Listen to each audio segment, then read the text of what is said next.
good morning. My name is Miss Mary Lou and welcome to another episode of Tea Time with Mary.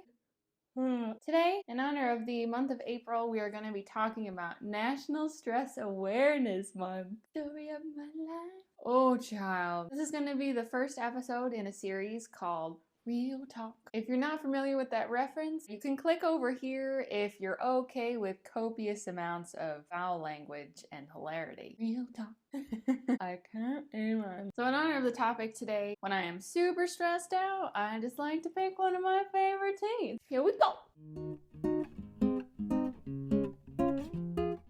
Original Irish breakfast tea from Trader Joe's. The Irish love their tea. While their tea is known as breakfast tea, they actually enjoy it all day long, consuming up to 6 cups per day of this strong, dark brew. I need to move to Ireland or bring Ireland to me. That is a lot.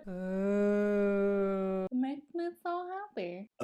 Oh, sorry, not sorry. Even the strongest cup of black tea only has 1/4 of the amount of caffeine as coffee. So I guess if the Irish really do have 6 cups a day, that's only like 1.5 cups of coffee, which for most Americans is on the low side. So pinkies up.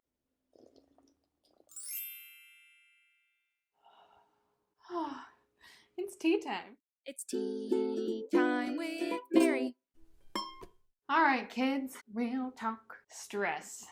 All right, this is something that affects a lot of people, but just because it is something that a lot of people experience doesn't mean that your suffering is any less valid. It's a very real thing. You're literally releasing chemicals into your body that puts you into your fight or flight mode. Even if you're not fighting a bear, your adrenal glands can go crazy and release this hormone called cortisol, which is known as the stress hormone. And if that hormone chills in your body for long enough, then it can cause a whole bunch of other things like depression and a suppressed immune system, and thinking about those things makes me kind of stressed out. So let's move on to the fun part of our program for today.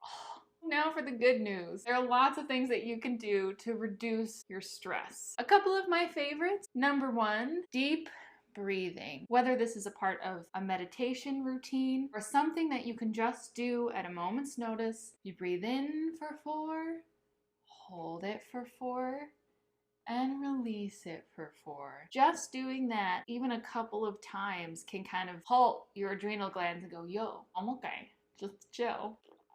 The second thing that you can do to help reduce stress is exercise. Now this one is kind of tricky for a lot of people to fit into their routine, but actually putting that cortisol to good use and burning it up in your system can do wonders. I have a very active job, so that helps a lot, but even something as simple as going for a walk in the park, if you have a bike, if you're into like hardcore fitness classes, it's not only a good way to reduce your stress, but it's a way to kind of help build your body and mind as a whole. Number 3, this is my favorite one to do, listening to music. I'm a huge music person. Anyone has a kind of music that speaks to them. Maybe a sad song, or if you really want to get into the breathing thing, certain calming sounds like a rain track, or, you know, if a little bit of Shostakovich gets you going, there's nothing wrong with that. Oh man, I have 80 tea bags of this.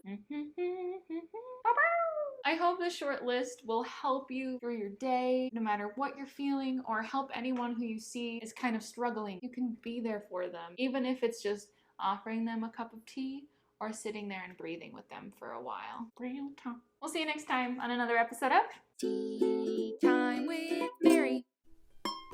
Hello, thank you for watching another episode of Tea Time with Mary. On stuff over there. You can look up stuff down there. And we'll see you next time. They don't eat with us. They don't sleep with us. What? I'm gonna stop right there for the sake of 4-letter words.